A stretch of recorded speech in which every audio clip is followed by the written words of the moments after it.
You've likely been told, probably since you were a kid, that constant hard work, visible achievements, always chasing the clock, that's the only way, the only path to success, to being worthwhile. Oh, absolutely. That mess everywhere. It's like cultural back. It really is. Yeah. But there's something in that story that never quite adds up, does it? Right. Because if it were really true, well, then the most exhausted people, the most burnt out, they'd be the ones we admire the most. And they're just not. Usually it's the opposite, isn't it? The people who seem to really have it figured out, they often sweat the least, at least in public. Exactly. So today we're doing a deep dive into this really fascinating, kind of counterintuitive idea.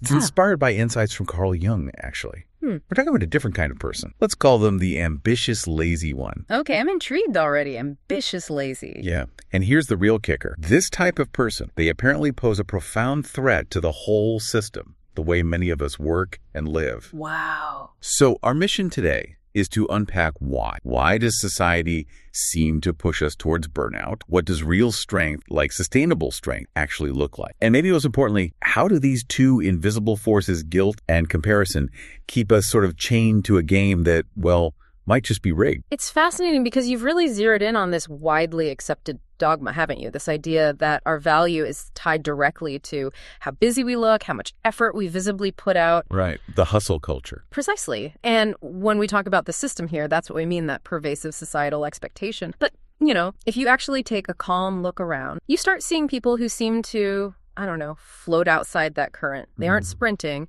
They don't feel the need to justify every single minute of their day. They might even look, lazy at first glance. Exactly. Maybe unbusy is a better word, but there's something about them, isn't there? Something in their presence that's a bit unsettling. It is. It makes you think. Because they challenge the very foundation of how we're taught to measure worth, how we measure productivity. So this deep dive, it's really about trying to understand their secret. And it's way more revolutionary than just being idle. It really forces you to question things, doesn't it? Because we live by these unspoken rules, like the belief that feeling guilty for not doing more all the time is somehow natural, like a punishment we deserve, or that stopping, even for a moment, means you're falling behind, hopelessly behind, so deeply ingrained. Yeah, it really is. And yet, like we said, the paradox remains. The people who seem to achieve the most, the ones who seem to have it all figured out, they often appear to put in the least visible effort. Have you never really stopped and wondered why? What is going on there? Well, I think it's partly because the system, this cultural drive for constant visible output, it actually prefers to point at the conventionally lazy as, examples of what not to be. Cautionary tale. Exact. To scare you with the idea of mediocrity, to make you believe that resting equals surrender. It's quite cleverly designed to keep us all running on that treadmill. Yeah. But these ambitious, lazy ones, the people who just refuse that frantic pace, they seem to walk calmly, almost like they're playing a completely different game. On another level. Right. As if what truly matters is happening on some other plane, one that's invisible if you're caught up in the daily rush. And here's the really intriguing thought. Maybe these people, the ones who don't follow the pace, maybe they aren't wasting time at all. What are they doing then? Maybe they're cultivating something profound inside themselves that you and all your rushing, you just never get to see. Something that isn't on a to-do list. Exactly. Not measured in to-do lists or overtime hours or the sacrifices we're told are so noble. Okay, so this is where it gets really interesting. If that traditional path, the constant grind, isn't actually leading to admiration or, that effortless success, what does this all mean? Like, what if real strength, real impact isn't found in the rush at all? What if it's found precisely in what happened when it looks like you're doing nothing? Okay. And what if the thing that system fears the most isn't your effort or your struggle,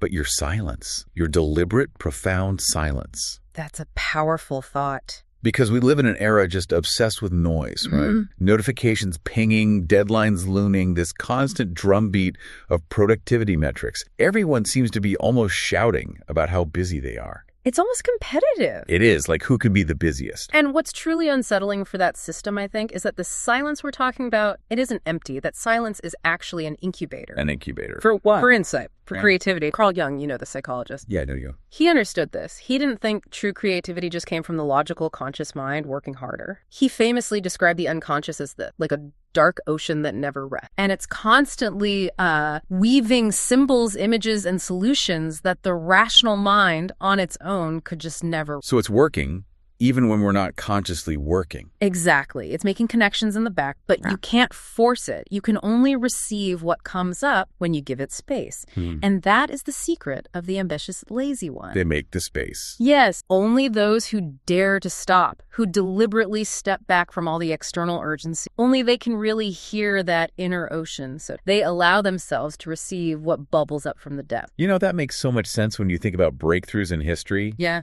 They often didn't come from just grinding away, did they? Not at all. Look at the stories. Isaac Newton wasn't supposedly locked in an office, crunching numbers like mad when the apple fell and the idea of gravity clicked. Right. He was under a tree, apparently relaxing. Or Archimedes, he didn't solve his big problem about density sitting at a desk piled high with paper. Bath. Eureka. Exactly. In a moment of apparent idleness, mental freedom. The unconscious seems to wake up when we let it breathe. It's about cultivating what some people call deliberate idleness or maybe constructive rest. So it's not just laziness, it's intentional. It's intentional. It's not about just zoning out completely or, true procrastination. It's giving your mind unstructured, long walks, maybe journaling without a specific goal, even just staring out the window. That's often where the connections happen, the insights that the overworked conscious mind just can't grasp. Okay, I see. And this is why the ambitious, lazy person is perceived as dangerous to the status quo, because they understand that big ideas aren't usually hammered out through sheer force. They're received when the mind is free. And that freedom is the threat. That freedom is dangerous, because it dismantles the strongest dogma of our culture. This idea that your worth comes only from what you produce, not from who you are. Wow, that really shifts things. It makes me think, imagine if more people actually understood this, lived this way, what would happen? The system might struggle, wouldn't it? Because think about it. An exhausted work, someone constantly stressed, they're easier to control, easier to manage. Right, too tired to question things. Exactly. But someone who no longer feels guilty for shopping, for resting, they're pretty much impossible to tame in the same way. So guilt, that's the key mechanism then. I think it's one of the most powerful ones, yes, guilt. That word seems almost harmless, but it's become maybe the most effective weapon. An internal jail. Precise. And the crucial thing to grasp is that the guilt, it isn't inherently yours. It feels like, but it was, in a sense, implanted. How so? Well, the system, the culture, figured out something really clever. You can break free from external chains, right? But if the chains are internal and they're psychological, you don't need a jailer. And guilt becomes this invisible executioner, always there whispering more. Wow. But the ambitious, lazy person, they break that pattern. They somehow don't succumb to that guilt, or at least not in the same paralyzing way. Their rest is non-negotiable. Exactly. Their pause doesn't need an excuse or justification to the outside world. While others are punishing themselves for not being productive 24/7, these individuals seem to trust that time is actually working, even in the stillness, in ways the busy mind just can't grasp. That sounds incredibly freeing. But, for a lot of us, guilt feels so real, so ingrained. It almost feels like part of our moral compass. Isn't there a danger that if you just dismiss guilt entirely, you might slip into, actual laziness or not being accountable? That's a really important question, and that's where the ambitious part of the ambitious one is crucial. We're not talking about aimless drifting here. Right. It's about intentional idleness that serves a deeper purpose, cultivating insight, letting the unconscious. The problem is the system has very cleverly disguised guilt as, we're taught to take pride in being exhausted, to almost boast about having no free time, confuse being tired, important, or worthy. Yeah, definitely heard that. How are you? Oh, so busy. Like it's a badge of honor. It's totally become a perverse badge of honor. But what does that constant exhaustion actually achieve? Often it produces people who think less deeply, create less originally, and just repeat patterns. People so tired they never step back and question the whole game. They're trapped. So it keeps the wheels turning. It does, and it connects to something even bigger. Guilt doesn't just control your schedule, it subtly controls your identity. The hidden message we absorb from childhood is off. If you don't produce, you're nothing. Oof, that's harsh. It is, and it leads to this endless chase for external validation, trying to prove your worth through constant activity. Jung actually touched on this. He suggested that the shadow, the thing we really fear, isn't inactivity itself, it's the void. It's the fear of not knowing who we are if we stop doing, stop achieving. The confrontation with ourselves. Exact. And the ambitious, lazy person, they don't seem to fear that confrontation. They sit with it. And in doing so, they tap into inner resources that the perpetually busy person never even imagines exist. Okay, so guilt is the invisible chain. But you mentioned it often comes with a partner. It's loyal shadow. Comparison. Yes. Comparison. It's not enough to feel like you're not doing enough on your own term. Oh, no. You also have to constantly measure your life, your progress against everyone else's curated highlight reel. Especially now, with social media. Oh, it's comparison on steroids now. The system uses this to complete the circle of control. It hands you this distorted mirror. Distorted mirror, like that. Yeah, where your value gets boiled down to these endless metrics: salary, hours worked, projects completed, followers gained, whatever it is. These invisible medals for a success that never quite feels satisfying or final. So you run faster and faster. But you feel like you're standing still or even going backwards because the goalposts are always moving, always defined by others. Yeah.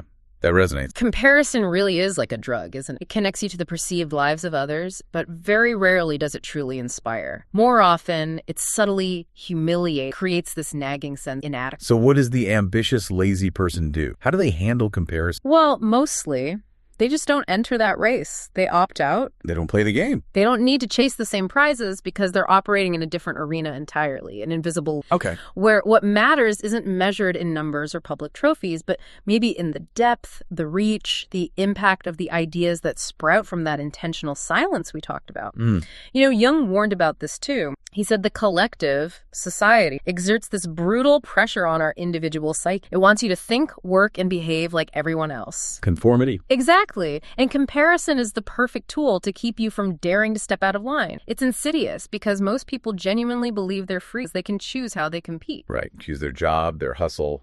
Without ever realizing they've already accepted the fundamental underlying rule that they must compete constantly. They've bought into the game itself. So it's not just about fitting in. It's actively damaging something inside us. I believe so.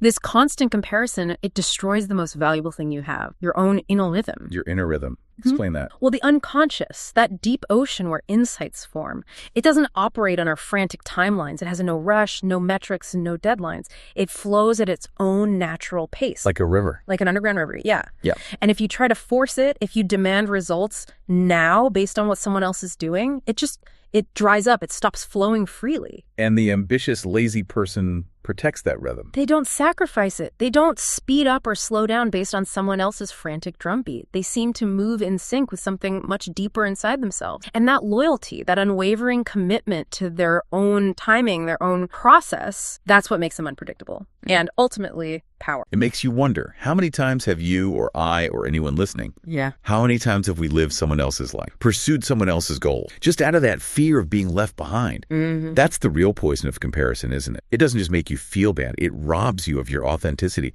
It turns you into a copy, a sort of diluted version of what you think you should be. Well said. It's actually quite profound when you connect these dots properly. Yeah. That guilt and comparison, they weren't just fleeting feelings or, personal weaknesses. They were more like carefully designed psychological bars. To keep you docile. To keep you docile, keep you running on the wheel. And the supposed laziness that maybe you feared in yourself or judged in others, maybe it was always just a mask, hiding something much more significant. Freedom. Freedom, exactly. And the choice that leaves us with is, well, it's pretty stark, isn't it? It's like it. Either you choose to really listen to and honor your own inner rhythm, or you just keep running until you're completely depleted in this marathon that has no actual finish line. The real power of the ambitious, lazy person isn't just what they might achieve quietly. It's what they reveal to the rest of us. What's that? They reveal that the frantic race we thought we were all supposed to be in, maybe it never really existed in the first place, or at least we don't have to run it. That productivity without awareness, without connection to that deeper self, is just another kind of slavery, maybe a more subtle one. The gilded cage. Yeah. And the truly revolutionary part, the consequence of one person embracing this freedom, it's that the moment one person really dares to do it, to step off the treadmill, others start to see that they can too. It's contagious. That really does raise a deeply personal question for everyone listening, doesn't it? How much of your life really have you already given away to that subtle creeping pull of guilt? How many hours of potential rest, potential insight, maybe even joy have you turned into just gnawing anxiety about not doing enough? Because every single time you do that, you're handing over another piece of your own freedom. The ambitious, lazy one, just by existing, they reveal that the whole race might have been an illusion all along. Their example shows us that productivity, without that deep awareness, is just, another form of servitude. And that silence, true, intentional silence, can actually be more revolutionary, more powerful than 1,000 hours of empty, frenetic effort. It's a completely different way of looking at value. Completely. So maybe next time, every time you feel that pang of guilt thing, just remember that perhaps in that very moment, your unconscious is silently, powerfully working towards something that might just change your life forever. And you won't know when it's coming. That's the terrifying part. And the fascinating part, the impossible to ignore. You won't know when that insight will suddenly explode into your awareness. Could be tomorrow. Could be right now as you listen. Why? And once you start to truly see the world's lens, see the hidden mechanisms of guilt-parison and the potential power of silence, well, the world and your place in it, it really never looks